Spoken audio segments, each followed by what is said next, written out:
오늘도 귀한 성일에 주님 전을 사모하고 주의 말씀을 사모하며 모여든 여러분 모두에게 하나님의 개별적으로 만나 주셔서 여러분이 꼭 들어야 할 하나님의 음성을 듣고 음성 가운데서 지금도 살아서 정말 여러분 곁에서 호흡하시는 그 주님의 호흡을 느끼는, 그걸 결단하고 돌아가는 그런 복된 시간 되기를 주님의 이름으로 축원을 드립니다. 예루살렘의 성벽 공사가 완성이 된 후에 이스라엘 백성들에게는 놀라운 영적 부흥의 물결이 일어났습니다. 무엇보다도 하나님의 말씀에 대한 갈망이 생겨난 것입니다. 전에들이 하나님과 상관없는 사람이 없는 사람이 아니었습니다. 전에도 말씀을 들었던 사람입니다. 그런데 부흥의 물결이 오니까 말씀에 대한 갈망이 생겨나기 시작한 것입니다. 그 갈급함이 학사 에스라를 초청해서 그가 낭독하는 말씀을 듣게 했습니다. 신앙인으로 우리가 은혜를 받고 내면에 진정한 영적 부흥이 일어나고 있다는 사실을 알려주는 가장 확실한 증거는 우리 주님에 대한 사랑의 증가에 있다고 하는 것입니다.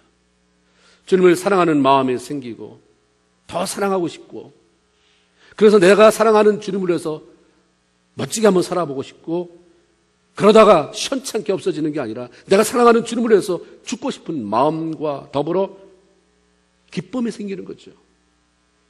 그리고 그 주님을 사랑하는 마음은 반드시 하나님의 말씀에 대한 관심과 갈망으로 나타나게 된다고 하는 것입니다. 요한복음 14장 21절에 보면 나의 계명을 가지고 지키는 자라야 나를 사랑하는 자니, 나를 사랑하는 자는 내 아버지께 사랑을 받을 것이요 나도 그를 사랑하여 그에게 나를 나타내리라 하셨듯이 영적인 부흥이라고 하는 것, 주님을 사랑한다고 하는 것, 말씀에 대한 갈급함이라고 하는 것은 다 연결이 되게 되어 있습니다. 내가 요즘 은혜 받았어. 근데 말씀은 덮어놓는다고 한다면, 기도가 뚫렸어 하는데 말씀은 덮어놓는다고 한다면 이건 반쪽도 안 되는 거예요. 모든 기도의 기초도 우리가 말씀입니다.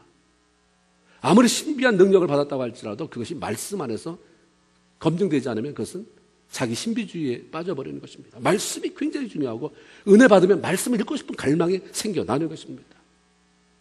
이스라엘 백성들은 하나님의 말씀을 들으면서 지난날 그렇게 고통스러운 삶을 산 것이 내 팔자가 나빠서 아니라, 이게 운명이었다가 아니라 바로 하나님의 말씀대로 순종하지 못한 내 죄 때문이었구나, 우리 부모들의 죄 때문이었구나 깨닫고 울고 또 울고 회개했습니다. 그리고 이제 철저히 하나님의 말씀에 순종하며 살아감으로 하나님의 도움과 보호 속에서 다시는 수치당하지 말자. 하나님의 백성이라고 말하면서 여기한테 취임을 받고 저기에 취임을 받고 이 나라 끌려가고 이 나라한테 조공을 바치는 그런 수치 더 이상 당하지 말고 복된 삶을 살아가자, 이런 결단을 하게 되었습니다. 그동안 수많은 선지자들이 목이 터져라, 하나님 앞에 돌아와야 된다, 말씀 떠나면 아무것도 아니다, 니네 그렇게 잘 나가는 것 같아도 하나님 떠나는 순간 물거품이다, 언제까지 더 맞으려고 그 짓 하고 있느냐, 그래도 고집스럽게 하나님을 등지고 제 마음대로 살다가 고통을 당하면서도 돌아설 줄 모르더니 하나님의 은혜가 임하고 영적 부흥을 경험하게 되니까 삶이 달라집니다. 은혜가 임해야 돼요. 은혜 없이 신앙생활하는 것처럼 지겨운 게 없어요. 이건 괴롭고 고통스러운 일입니다. 오늘 일요일이야. 누구야 일요일 만들어 놓은 게.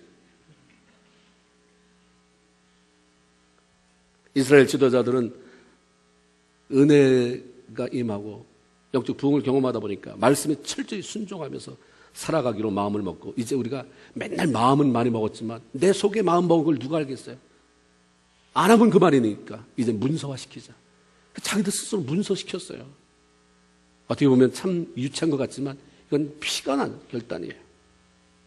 그걸 문서로 시켜서 자기 이름 다 쓰고 나도 그렇게 하겠다, 나도 이렇게 살겠다, 나도 이렇게 살겠다, 도장을 찍는 행위를 통해서 큰 결단을 했던 거죠. 이렇게 이스라엘의 모든 정황이 은혜 가운데 이제 제자리를 찾아가고 있는데 느헤미야가 해결해야 할 한 가지 과제가 더 남았습니다. 그것은 이스라엘 백성들로 하여금 예루살렘이라고 하는 도성에 사람들이 거주할 수 있도록 그렇게 만드는 것이었습니다. 그 성은 예루살렘 성을 말합니다. 광대하고 거민은 희소하여 가옥을 오히려 건축하지 못하였음이라라고 하는 느헤미야 7장 4절의 기록처럼 수도 예루살렘은 성읍의 규모에 비해서 집들이 너무 적어서 아직도 텅 빈 공간이 너무 많았어요. 건축할 터가 너무 많이 남아 있었습니다. 예루살렘 성벽의 보수 공사를 한 이유가 다시는 적의 공격을 받아서 고통스러워하는 수치를 면하고 하나님의 백성인 우리가 그 안에서 편안하게 좀 살아보자, 이것이 이유였습니다. 그리고 하나님이 다스리는 그 나라의 수도로서의 예루살렘을 우리가 견고히 한번 지켜보자라고 하는 것이었습니다. 그렇게 하려면 성벽만 보수하는 것으로 그쳐서는 안 되고 그 안에 거주하는 인구가 충분히 확보되어져서 그 사람들이 성을 관리하고 지키는 일이 있어야 했던 것입니다. 그런데 그 당시 예루살렘 성에는 거주하는 자가 많지 않았습니다. 만일 여러분이 캔사스에 사는데 미국에 적이 침투해 왔을 때 10번이면 10번 다 첫 번째 공격이 캔사스라고 한다면 누가 여기 살겠습니까? 이놈의 것은 오면 캔사스를 폭격하니 여기 못 살겠다. 그래서 다른 데로 시카고로, 달라스로 떠나게 될 것입니다. 그런 상황이었어요. 이미 포로에서 돌아온 자들이 많이 있었지만 그들은 대부분 예루살렘에서 살기보다 자기 고향이나 시골에 숨어 들어가 살았습니다. 그 당시 사람들이 예루살렘에서 살기를 그렇게 원치 않았던 이유가 있었습니다. 방금 전에 말씀드렸던 것처럼 예루살렘은 수도로 적들의 1차 공격 대상이었기 때문에 상식적으로도 그것에 살아간다고 하는 것은 다른 성읍에, 시골에 가서 사는 것보다 훨씬 위험 요소가 따를 수밖에 없었던 것입니다. 또한 그것은 농사짓기에도 적합한 땅이 아니었고 무슨 상권이 활성화돼서 위험하지만 돈은 벌 수 있다, 그것도 아니었습니다. 오히려 예루살렘에 농사짓기도 힘들고 돈 버는 것도 적합하지 않은데 예루살렘 성전이 있어서 다른 어떤 지역보다 도시 전체가 종교적인 분위기를 띈 것입니다. 그래서 함부로 행동도 못하는 거예요. 규율도 엄격해서 세상적인 재미를 누리기에는 별로 흥미로운 것이 아니었습니다. 놀고 싶은 사람, 흥청망청 살고 싶은 사람은 거기 살 수가 없고 살고 싶은 마음이 안 드는 거예요. 이런 여러 가지 이유들로 인해서 예루살렘 성은 크기에 비해서 텅 비어 있었고 그래서 느헤미야는 예루살렘에 새로운 거주자들이 들어서도록 만들어야 했던 것입니다. 그런데 저마다 다 사정이 있는데 너 여기 살아, 너 여기 살아, 이렇게 예루살렘으로 사람들을 끌어온다는 것은 말처럼 쉬운 일은 아니었던 거죠. 이미 나름대로 삶의 터전을 일구고 살아가는 사람들에게 거주지를 다시 정해주는 것은 실상 많은 사람들로 하여금 자신의 삶의 근거지를 떠나게 하고 그것으로 말미암아 심적 고통을 겪게 만드는 일이 아닐 수가 없었습니다. 뿐만 아니라 주변의 이방 나라들의 대적과 회방 그리고 공격의 목표가 되는 예루살렘 성 안으로 이주에 들어와 그 위험을 감수하고 산다는 것은 대단한 각오 없이는 참 어려운 일이었습니다. 그럼에도 불구하고 느헤미야는 그 일을 이루어냈습니다. 이스라엘 백성들이 예루살렘으로 재배치되고 그 안에 머무르게 된 이야기를 굳이 성경 안에 기록으로 남겨놓고 오고 오는 세대의 신앙인들에게 읽히는 이유가 뭘까? 우리랑 상관없는 나라의 사람들이 지대 필요해서 예루살렘으로 재배치해서 인구가 유입되어 들어왔다. 그게 나와 뭔 상관이 있는데? 단지 시골에 살지 말고 사람이라면 반드시 수도에 살아야 된다는 것을 성경이 가르치고 있는 것일까? 그것도 아니죠. 예루살렘은 단지 이스라엘 백성들의 수도로 정치, 행정의 중심을 의미할 뿐만 아니라 하나님의 임재가 있는 종교적이고 영적인 중심지를 의미합니다. 더 나아가서는 히브리서 12장 22절에 살아계신 하나님의 도성인 하늘의 새 예루살렘이라고 하는 말처럼 장차 우리가 들어가게 될 영광스러운 그 새 예루살렘을 의미하기도 하죠. 그러므로 이스라엘 백성들의 예루살렘 이주를 통해 주는 메시지 가운데 하나는 이스라엘 백성들이 과거 자신의 마음대로 거주지를 정하며 살던 방식을 버리고 예루살렘 성읍을 중심으로 삶의 자리를 옮겼던 것처럼 하나님의 자녀요 백성으로서 성도들은 비록 힘들고 어려워도 하나님께서 원하시는 그 자리, 그분의 임재와 영광을 위한 자리로 삶의 방향을 바꾸어 가야 한다고 하는 것입니다. 그 자리가 어떤 자리입니까? 여러분이 어디로 가고 싶어 한다면 그 무슨 거주지를 옮기는 게 아니더라도 우리의 삶 안에서 내가 무엇을 하고 싶어 한다 했을 때 그게 그 방향이 내가 틀어보려고 하는 방향이 하나님의 영광을 위한 방향인가? 아니면 내가 자존심 상해서, 아니면 내가 뭔가 야심이 있어서 그런 것인가? 그런 것 말고 정말 하나님의 사람이라고 한다면 하나님이 나에게 손가락으로 가르치는 것이 어딘가? 하나님의 임재가 있는 것이 어딘가? 하나님의 영광을 위한 자리가 어딘가? 그 방향으로 삶을 틀어갈 수 있어야 된다고 하는 것입니다. 그리고 그 자리에서 어떤 도전이 와도 맞서서 싸워 하나님의 영광을 드러내고 그 영광을 지킬 수가 있어야 된다고 하는 말씀이죠. 언제나 하나님께서 원하시고 그분의 영광을 드러내는 자리로 삶의 방향을 돌리려고 할 때 거기에는 선뜻 결정을 내리지 못하게 만드는 제약들과 많은 어려움이 있어 보이지만 결단하고 머물면 후에는 그것으로 인해서 놀라운 복을 누리게 되는 것입니다. 어려운 상황에서 예루살렘에 머물러 살아갈 사람들이 결정되었습니다. 누가 거기서 살게 되었을까? 거기에는 세 부류의 사람이 있다고 성경이 소개하고 있습니다. 첫째는 백성들의 두목들이었습니다. 여기서 두목이라는 단어는 방백, 다스리는 자, 민장이라고 하는 단어로 다른 데서 쓰였는데 백성들의 지도자를 가리키는 말입니다. 예루살렘의 수도라고 하지만 그 열악한 환경으로 인해서 당시 많은 사람들이 그곳에 머물기를 원치 않자 백성들을 이끌어가는 지도자들이 먼저 솔선수범해서 그것으로 이주해 온 것입니다. 어느 단체든지 지도자들에게는 그 공동체를 이끌어 나가는 데 필요한 권위와 더불어서 책임감이 함께 주어지게 되죠. 자신에게 주어진 일들을 회피하거나 남에게 떠맡기지 않고 책임적인 그런 존재로 살아갈 때 그때 권위가 인정을 받는 것이고 존경받는 위치에 세워지게 되는 것입니다. 한 가정의 가장으로 세워진 부모나 교회 공동체의 리더들이 무시를 당하고 그 권위가 땅에 떨어지는 이유는 존경을 받지 못하기 때문입니다. 그리고 존경받지 못하는 이유는 자기 자신만을 아는 이기적인 마음 때문에 가정이, 교회가, 사회라고 하는 공동체에서 자신이 해야 할 책임을 성실하게 감당해내지 못하기 때문인 거죠. 한 가정의 리더로서의 아버지 권위는 하나님께서 만드신 것입니다. 아무리 부인이 유능하다고 할지라도 머리는 남편이에요. 권위는 하나님이 남편에게 줬단 말입니다. 그런데 그것을 지켜가는 것은 스스로 아버지가 남편이 해야 할 몫인 것입니다.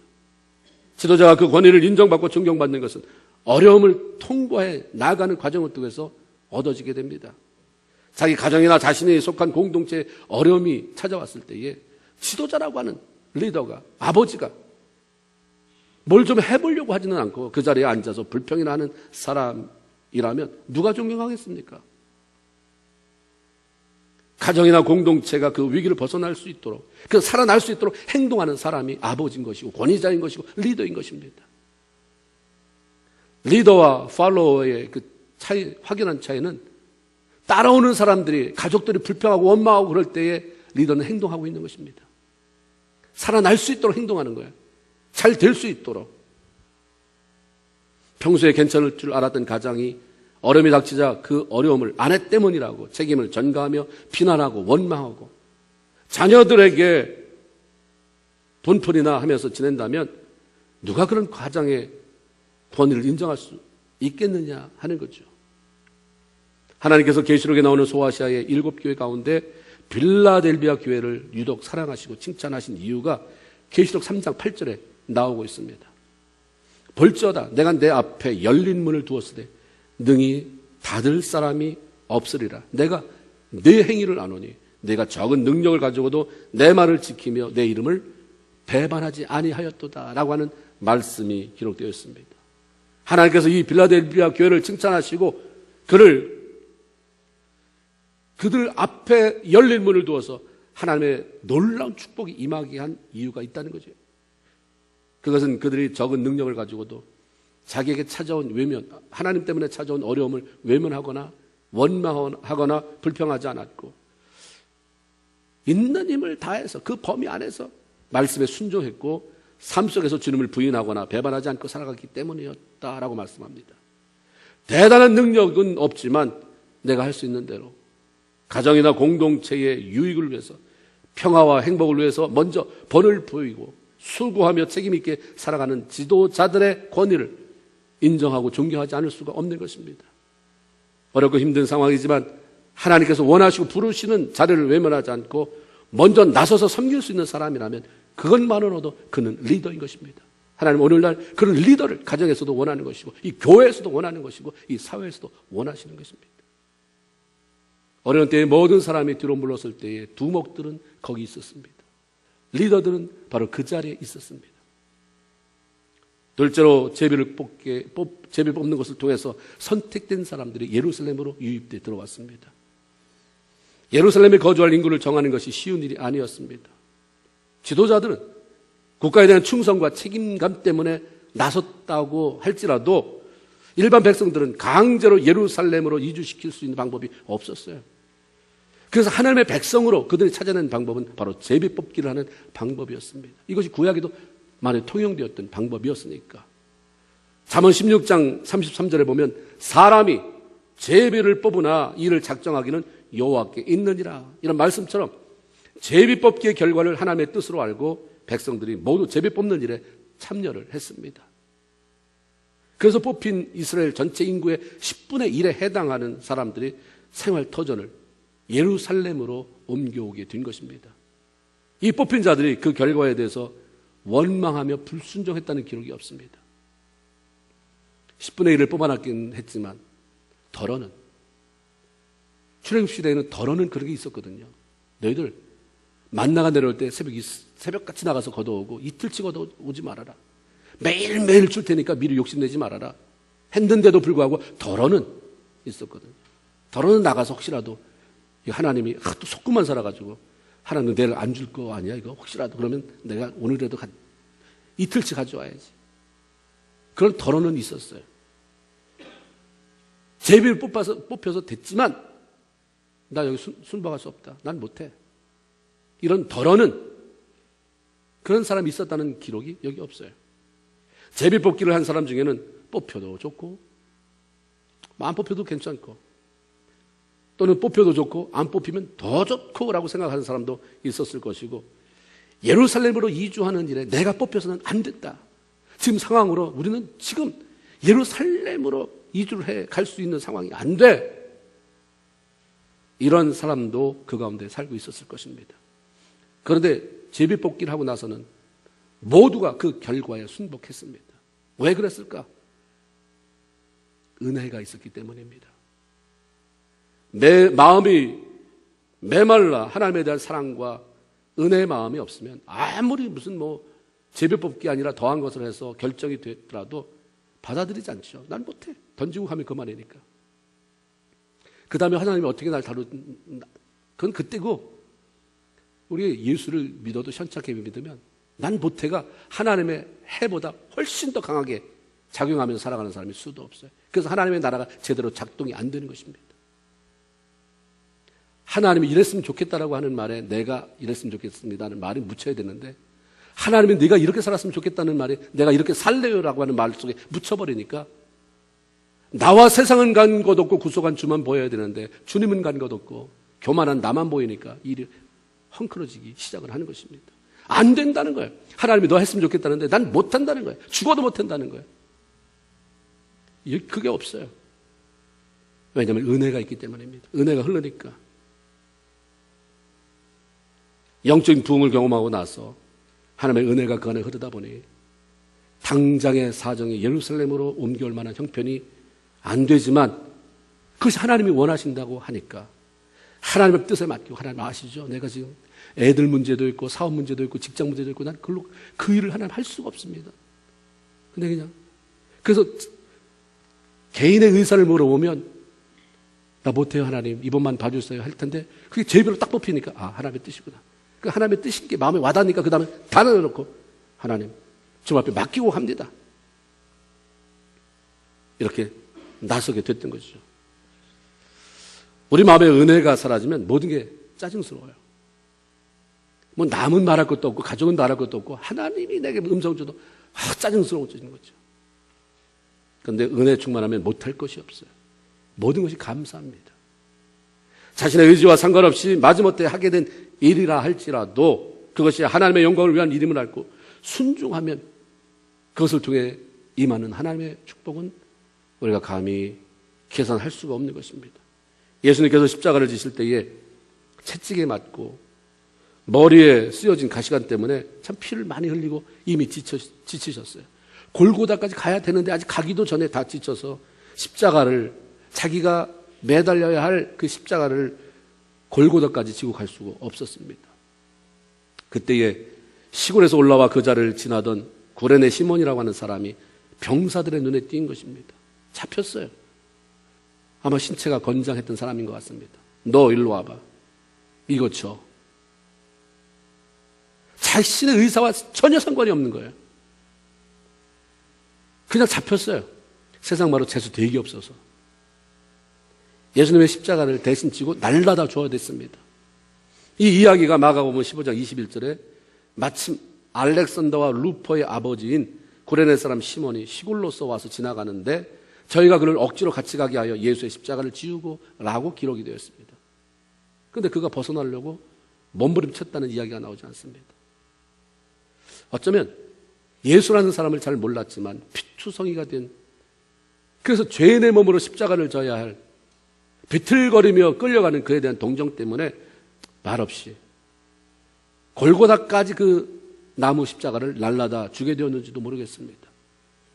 하나님의 자신의 생각과 계획에 그렇지 않았다 할지라도, 전혀 상관없는, 전혀 예상치 못한 일에 선택이 되었다 할지라도 하나님의 영광과 관계된 일이라면 그것은 결코 재수 없는 일이 아닌 것입니다. 후에 사도 바울이 로마서 16장 13절에 이렇게 씁니다. 예수님의 부활, 승천 다 지나가고 안 믿던 사도 바울이, 사울이 예수 믿고 이제 바울이 되어서 그 놀라운 은혜를 경험하고, 그러다 쓴 로마서 16장 13절에 주 안에서 택하심을 입은 루포와 그의 어머니에게 문안하라. 그 어머니는 곧 내 어머니라. 이 말씀을 통해서 구레네 시몬의 아들 루포와 아내가 구원을 받게 됐고, 당대의 영적인 거장 사도 바울과 그렇게 가깝게 지내는 관계로 영적인 그런 한 가족으로 살게 됐다는 놀라운 기록이 거기에 있습니다. 얼떨결에 뽑혀서 예수께서 십자가 지시는 일에 동참했는데, 그로 인해서 구레네 시몬의 집안, 온 집안은 구원받는 놀라운 하나님의 은혜와 복을 누리게 된 것이죠. 내가 계획한 바가 아니더라도 하나님께서 어떤 일에 우리가 필요해서 마치 제비 뽑기에 선택되든 선택을 하셨다면 내 뜻 버리고 하나님의 뜻에 순종하는 그 훈련이 굉장히 필요해요. 그것이 지금까지 내가 닦아온 모든 생활 기반을 송두리째 포기하고 예루살렘으로 이사를 해서 그것에 머물러 살아야 하는 경우가 생겨도 마찬가지인 거죠. 우리가 원하지 않는 일에 선택되고 나의 의사와 상관없는 방향으로 나가게 될 때 그것은 나를 고생시키려고 하나님이 작정하신 것이 아니라 하나님은 축복하시려고 하는데 내가 결단하지 못해서, 난 꼭 널 이걸 주어서 이 일을 통해서 널 좀 존귀하게 만들고 싶고 내 일에 동참시키고 싶다. 그런데 결단하지 못하니까 하나님이 이렇게 내 상관없이 선택되기 위해서, 방향이 이렇게 틀어지기 위해서 우리를 향한 하나님의 특별한 사랑을 표현하고 있는 거라고 우리가 볼 수가 있겠습니다. 시간이 지나면 그것이 억울한 일이 아니라 얼마나 황송한 일이었는지를 깨닫게 됩니다. 내가 하나님 안에서 이렇게 살려고 했는데 왜 내 사업이 이래야 됩니까? 왜 내가 직장에서 이런 대우를 받아야 됩니까? 우리가 그 자체도 하나님이 내 방향을 틀어가시는구나. 하나님이 틀어갈 때는 죽이라고, 아까 본심 말씀했잖아요. 기도할 때. 하나님 본심은 우리가 근심하는 게 아니에요. 하나님 본심은 재앙이 아니고 평안이에요. 자기 소망이니까 하나님이 튼다면 그것도 반드시 좋은 일이다, 잘 되는 일이다, 복되는 일이다. 아멘. 맨날 틀릴 때 재수없다고 하니까 그 다음에 하나님이 틀어가시는데도 재수없냐? 내 방향이 좀 안 되는 거, 내가 계획된 대로 안 되는 것만 보고 재수없다고 말하고 거기서 주저앉으니까 그렇지. 그 너머에 기도하면서 하나님의 손길을 바라보면 하나님이셨군요. 하나님이 잡고 들어가시는 거면 분명히 난 믿습니다. 내 생각은 내 생각과 다르고 내 길은 내 길과 달라서 하늘이 땅보다 높은 같이 이렇게 말씀하신 그 하나님의 놀라운 계획 속에서 나를 복된 길로 이끌려 가시려고 이렇게 하는 것이군요. 이러면서 우리가 아멘이 나오는 거예요. 그러니까 왜 슬퍼하겠습니까? 왜 좌절하겠어요? 그 예수 믿는 사람, 매 순간에 나와 함께 하신 하나님의 손길을 우리가 확신하는 사람들은 그렇게 쉽게 좌절하고 낭망하고 뒤로 자빠지고 하나님 보실 때 그렇게 유치한 짓 별로 안 합니다. 그러면서 다른 사람 다 죽이지 않아요. 나만 그런 일에 확실히 서도 다 죽어가는 부인 살릴 수 있어요. 우리 이제 망했다 하는 자녀 살릴 수 있고 그런 이웃 살릴 수 있는 것입니다. 아니야, 이거 우리가 이렇게 하고, 우리가 세상에 이렇게 살고 싶은 사람이 어디 있어? 예수 믿으면서. 내가 이렇게 망해버리려고 하나님 앞에 기도했니? 아니잖아. 그러면 이렇게 이루어지는 것은 뭐야? 하나님의 손길이니까 우리 기다려보자. 할렐루야. 해석이 중요해요. 믿음이 없으면 해석이 안 돼요. 믿음이 없으니까 망할 것은 온갖 끌어다가 요만큼 어려운 일인데 그걸 그냥 내가 정말 아주 정말 서글픈 사람이 됐다, 이렇게 불쌍한 사람이 됐다 다 끌어다가 하는데 어떻게 길이 열릴 수 있습니까? 원치 않는데 제비가 뽑혔습니까? 받으세요. 그냥 아멘, 아멘. 내가 그냥 나서서 하나님 내가 할 건데 이러지 못하니까 하나님이 그렇게 나한테 기회를 주신 걸로 믿고 황송하게 하나님 앞에 엎드려서 결국 하나님이 하시는 일을 여러분이 누리면서 이렇더라. 그래서 그 다음 단계로 더 진보해 갈 수 있는 여러분 모두가 되기를 주님의 이름으로 축원을 드립니다. 세 번째는 예루살렘에 거하기를 자원하는 사람들이었습니다. 하나님이 제일 원했던 사람이에요. 이들은 이스라엘의 두목들도 아니었어요. 지도자 아니었습니다. 제비에 뽑힌 사람들도 아니었습니다. 잔치해야 되는 사람이에요. 야, 뽑혔다. 우리가 남성교회, 여성교회 무슨 어디 교회 안에서 뭘 선거할 때 뽑혔다고 정말 초상집처럼 하는 것처럼 여기 이걸 보면 우리가 어떻게 해야 되는지 방향이 나와요. 두목도 아니에요. 자기가 뽑힌 것도 아니에요. 그런데 하나님의 도성 예루살렘에 살면서 그 성을 지켜가야 할 사람들이 필요하다고 할 때에 아무런 망설임 없이 내가 가겠습니다. 내가 가겠습니다. 그런데 거기 가로 열고 이들은 다 실업자들이었더라. 이러지 않았어요. 자비 없는 홈리스 피플이었더라. 그렇잖아요. 사람들이 인정해주고 자신에게 유익이 있는 좋은 일에는 그 일 내가 할게요. 그거 나한테 주세요. 라고 나서는 사람들이 많지만 아무도 알아주지 아니하는 어려운 일에 나서서 그것이 내 몫입니다. 하나님이 이거 나한테 하라고 주신 것 같아요. 하면서 나서는 사람이 그렇게 많지 않기 때문에 오늘날 하나님의 그 능력, 그 후광을 입고 살면서도 대단한 사람이 배출이 되지 않는 거예요. 당시 예루살렘은 모두가 그것에 머물기를 주저하거나 회피하는 어려운 환경의 장소였습니다. 외부적으로는 적들의 공격에 대한 위협이 있었고 내부적으로는 너무 황폐해서 거기 가면 다 다시 시작해야 되는 거예요. 다 새롭게 일궈야 되는 것입니다. 집 졌다고 들어가서 그냥 그대로 이불 피고 잡니까? 들어가면 이제 할 일이 세상에 얼마나 많아요. 성 외곽이 다 수축돼서 이제 들어가면 아주 세세하게 디테일하게 손봐야 되고 다시 일궈야 되는 게 너무 많았어요. 그런데 지도자도 아니고 제비에 뽑혀 의무적으로 가서 살아야 하는 사람도 아는 사람들이 스스로 그것에 들어가겠다고 했을 때에 많은 사람들이 의아하게 생각하고 바보처럼 여겼을 것입니다. 어쩌면 가족들조차도 왜 그렇게 쓸데없는 일에 나서느냐. 당신 가만히 있으면 되는데 이러는 부인이 안 되길 주님의 이름으로 축원드립니다. 왜 거기 나서서 그러냐고 비난하면 이해하지 못하는 사람이 많았을 거예요. 예수 믿는 사람들이 충고할 때 보면 가관인 게 많아요. 충고를 제대로 할 줄 모르면 가만히 계셔야 됩니다.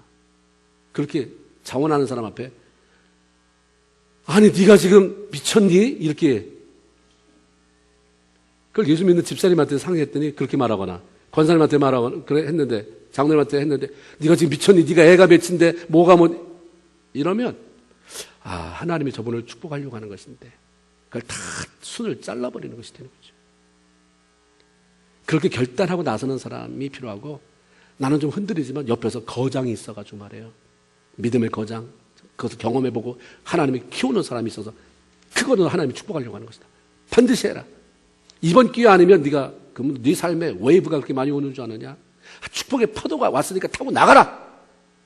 이렇게 말해줄 사람이 필요한 거예요. 그런 사람 찾으세요. 꼭 필요합니다. 많은 사람들이 연세가 들어가면서 많은 생각을 하겠지만 좋은 친구의 중요성을 느끼실 거예요. 좋은 친구가 있다는 거. 그렇죠? 살다 보니까 뭐 자녀도 어렵고 이것도 어렵고 다 한데 그냥 서슴없이 뭐 특별한 뭐 어떤 내가 달라고 하거나 뭐 이런 게 아닌 그냥 얘기하고 마음을 터놓을 수 있는 친구 중요한 거. 신앙생활에 있어서 영적인 친구, 그런 멘토가 되어줄 수 있는 거목이 여러분 주변에 있다고 한다면 그건 축복입니다. 없으면 여러분이 그런 사람 되기를 주님의 이름으로 축원을 드립니다.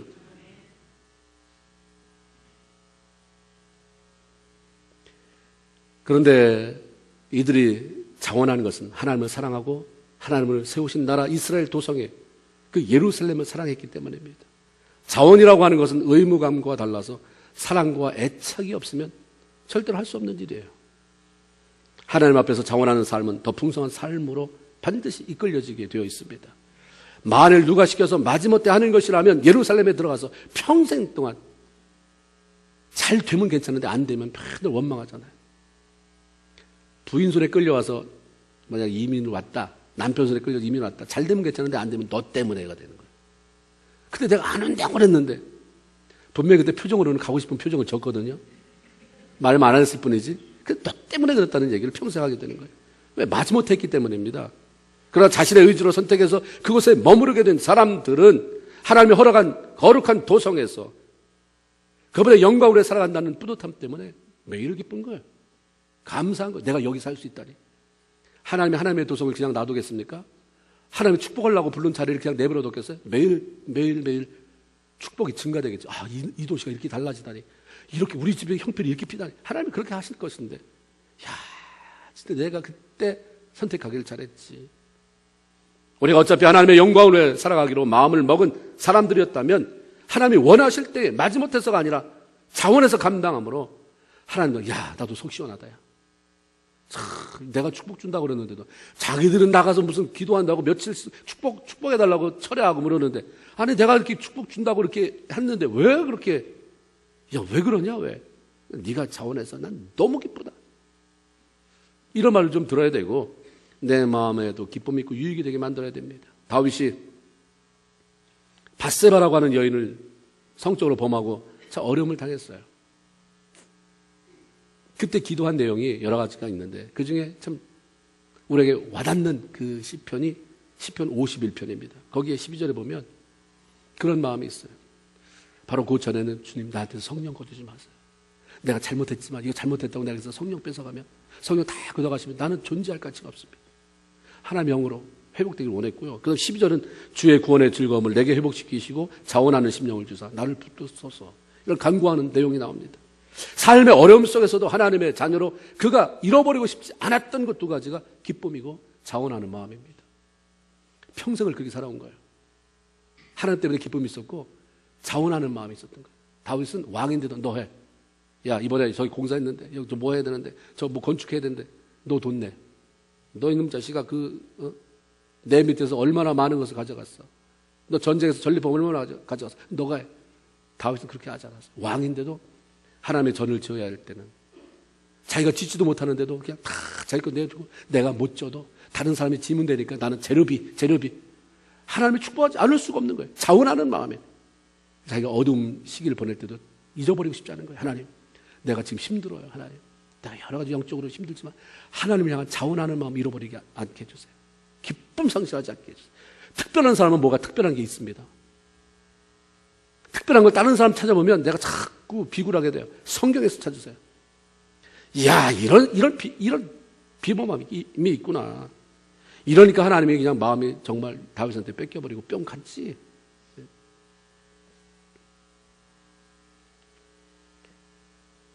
자원하는 마음이 얼마나 하나님을 기쁘시게 하고 자신의 마음에 보람을 주는 일인지 이미 맛보아 알고 있었기 때문입니다. 특별히 자원하는 마음은 나도 좋고 하나님도 기쁘게 하지만 내 주변에 있는 사람을 다 감동시켜요. 그 도전을 줘요. 여러분이 지금 영향력을 미치는 사람이 몇 명입니까? 여러분 가정에서 여러분 때문에 아내가 감동받습니까? 나는 언제 우리 남편처럼 저런 인격으로 저런 신앙으로 살아볼까? 우리 아버지처럼 되고 싶다. 우리 교회 집사님처럼 장로님처럼 권사님처럼 목사님처럼 되고 싶다. 그런 영향력을 몇 명한테 미치고 있습니까? 은혜가 흘러서 자원하는 마음이 있으면, 그 자원하는 마음으로 살면, 그러면 영향력이 미쳐져요. 다른 사람에게 감동을 줘요. 2절에 보니까 무릇 예루살렘에 거하기를 자원하는 자는 백성들이 위하여 복을 빌었더라.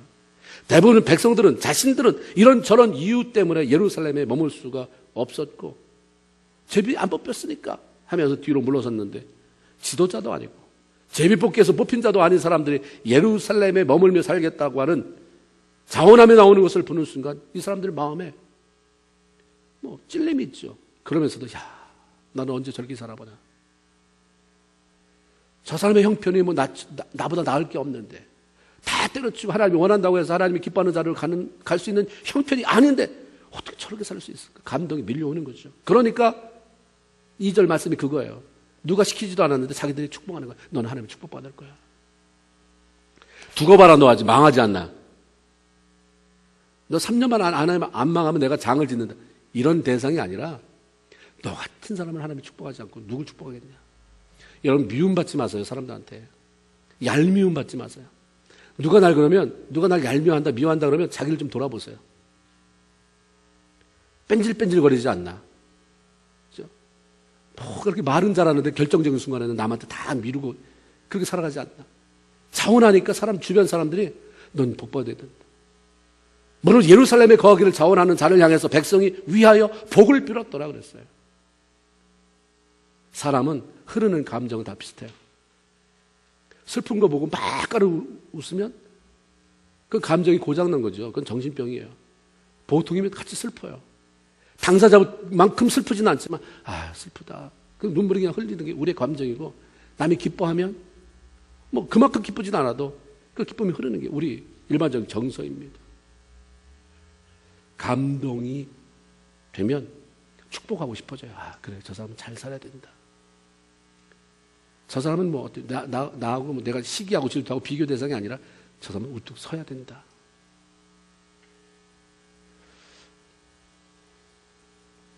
하나님의 영광을 위한 일이 비록 쉬운 일이 아니고 사람들에게 환영받는 일이 아니라 할지라도 자원하는 마음으로 나서게 될 때에 그것은 다른 사람에게 감동을 주고 하나님을 기쁘시게 하게 되는 것입니다.